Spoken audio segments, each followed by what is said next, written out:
We all know the boy who lived, but do we really know how he was brought to life? Join Screen Rant as we uncover 25 of the most interesting secrets from the production of Harry Potter and the Deathly Hallows. We're gonna go behind the scenes of parts 1 and 2, looking at what the cast, the director, and the rest of the crew had to say about the making of the Wizarding World. So stay tuned to the end to find out which cast member kept a secret for the entire franchise. And while you watch, click the subscribe button and hit that notification bell to join our squad. How do I look?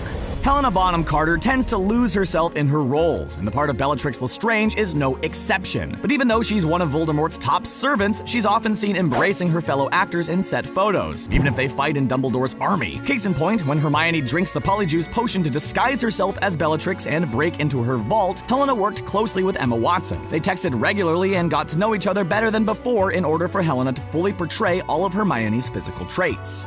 Background action! A movie as high profile as the 7th or 8th Harry Potter flick has a lot of sway when booking spaces for filming. Imagine if all of New York's Times Square was shut down for a movie. Well, that's basically what happened in London for the scenes that took place in Piccadilly Circus. Whereas many films would often use green screen to insert characters into very public areas on the cheap, director David Yates had Radcliffe, Watson, and Grint running through the actual location after they escaped from Bill and Flora's crashed wedding. Luckily for Radcliffe, the scene in which Harry dives into a frozen pond to retrieve the Sword of Gryffindor was not filmed in an actual location. Still, creating a realistic look was difficult. The surface of the water was covered in plexiglass to achieve an icy look, and while Radcliffe was filmed underwater, the sheets of ice above him were actually a layer of wax to give the surface that glassy look. Underwater filming always has its risks, because the safety of the actors is the #1 priority, and this was no exception.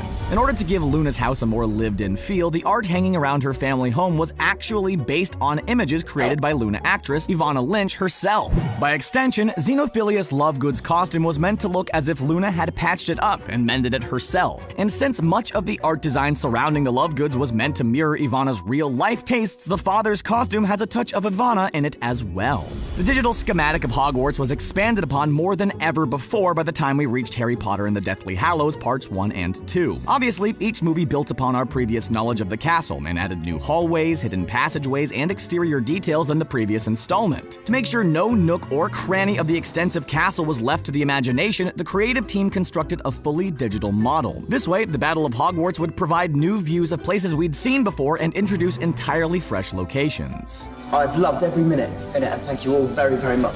The actors playing Hogwarts students had grown up with their characters, so when each actor's last day of filming was completed, they were each given a moment of applause. It's fitting that Radcliffe, Grint, and Watson's last day was filmed together. Although it only involved them jumping on a blue screen mat, they were still able to close out filming with each other. To commemorate that moment, Grint brought an ice cream truck and handed out ice cream to the crew. Watson brought her castmates leather diaries, and Radcliffe gave his 2 castmates personalized photos.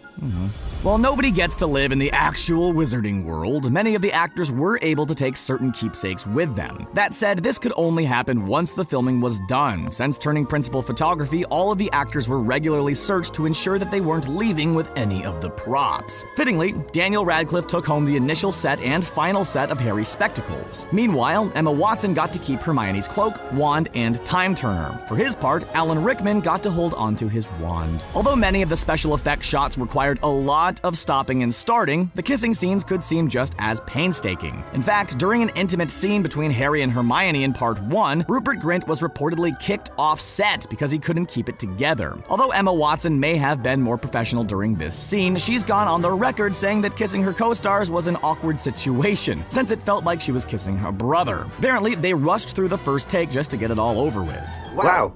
We're identical. 7 is considered a magic number in our universe, and even more magical in the Potterverse. Yet the scene with the 7 Harrys was perhaps the least magical and most calculated of all during filming. Taking place over the course of 2 full days, they were reportedly 90 takes completed just to nail a single shot. Radcliffe had to wear the other characters' costumes and match their mannerisms, much like Helena Bonham Carter when she mimicked Watson. Of all the characters he played, playing him, he said his favorite was playing Ron because of Rupert's particular walk. With all the action scenes, special effects, and physical requirements for the character, it's no surprise that Daniel Radcliffe went through a lot of wands when playing the titular role in the series. But did you know that he actually ended up using 80 different wands through the course of the films? This may sound like a lot of magic sticks to burn through, but when you think about it, that averages out to about 10 wands per movie. That's still many more trips to Diagon Alley than normally what happens in the wizard's lifetime. To create the magical world, the production team relied less on computer-generated effects than you may have thought. Practical effects were a backbone to realizing this franchise on the big screen, and even shorter scenes required obsessive attention to detail. Take the Gringotts heist scene, for instance. There were 8 months of preparation needed to make the masks for all of the goblins. This sounds insane, but when you consider that the makeup crew consisted of around 150 members from 15 countries, it sounds a little bit less daunting.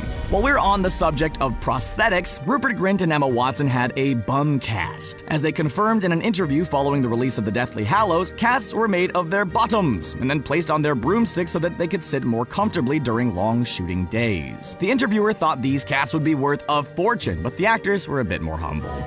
Coming, Mom! The scene at the beginning of Part 1 in which Hermione cast the Obliviate spell on her parents was not in the book. Director David Yates stated that they wanted to introduce Hermione's parents at some point in the series, and this was their chance. The fact that they were able to show it visually by having Hermione's image be magically removed from the family photos around the house helped make the scene much more impactful. Hello, beautiful. In addition to Hermione's parents, a sequence was added toward the end of Harry Potter and the Deathly Hallows Part 1 to make the Snatchers seem more dangerous. Soon after the film's release, David Yates stated, "I wanted to have some more fun with them, so we added an extra beat where they chased the trio." Obviously, the costume design team had fun with them too, as they all looked like they stepped out of an evil hipster thrift store. Still, it added some much-needed action to the climax of the slower first Hallows film. Radcliffe didn't know he was gonna film a nude scene in Part 1 until he read the script, thinking beforehand that he would at least have underwear on. Fortunately for him, he'd appeared nude before, on Broadway in the show Equus. That seemed to train him for any jitters that might be associated with bearing it all in front of a film crew. David Yates indicated there will be a couple of scenes in the new film in which he will undress, which likely drummed up some press before the film's release.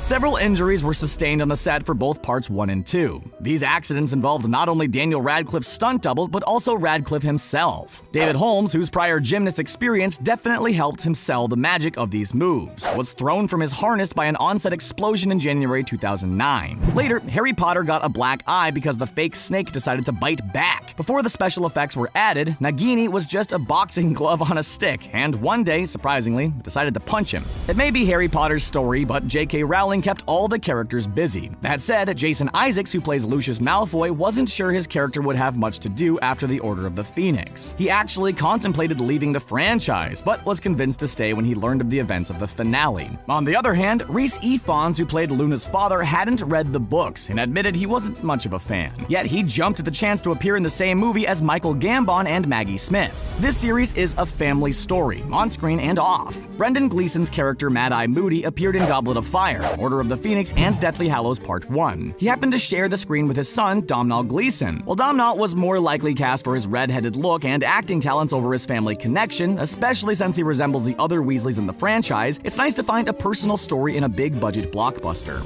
Apparently, Emma Watson had an impact on the set design. When the time came to film the sequence in Hermione's house, she noticed that there didn't seem to be enough books in her room to match her incredible intellect. So the crew obliged and packed her room with enough volumes to live up to her bookish reputation. Warwick Davis got his start playing the main Ewok character, Wicked W. Warwick, in Return of the Jedi, and since then, he solidified his place in the industry as a fantastic actor. He also created the Willow Agency, based on his character in the movie of the same name. Not only did he play the roles of Professor Flitwick and Griphook the Goblin in the films, his agency also stepped in to cast the best actors in the rest of the Goblin roles. To make these Dobby and Creature a reality, the cast and crew had to run through their scenes multiple times. First, the actors performed with other actors standing in for the house elves to lock down the blocking and shot placement. Then they ran through the scene again with body doubles. And finally, the doubles were replaced by computer-generated animation. It's a multi-step process, and one of the reasons it takes many months or even years between the completion of principal photography and the release of a big-budget motion picture. There's no doubt Ollivanders made bank with Deathly Hallows Parts 1 and 2. According to numbers from the props department, over 500 magic sticks were made over the course of the last 2 installments. A big percentage obviously went to Harry's many different wands, but countless others needed to be manufactured based on the personalities of the various characters throughout the story.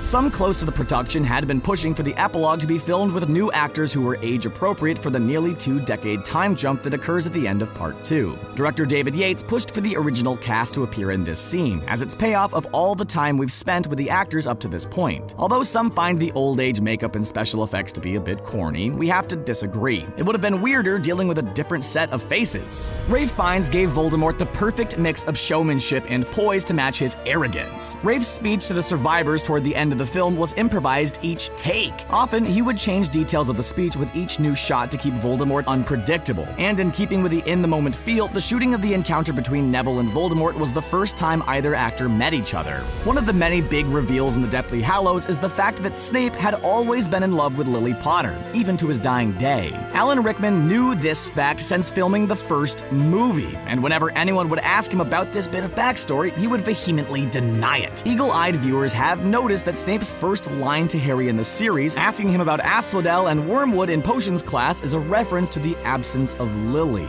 proving that J.K. Rowling had been planning the Lily and Snape connection since the very beginning. Man. Fame isn't everything.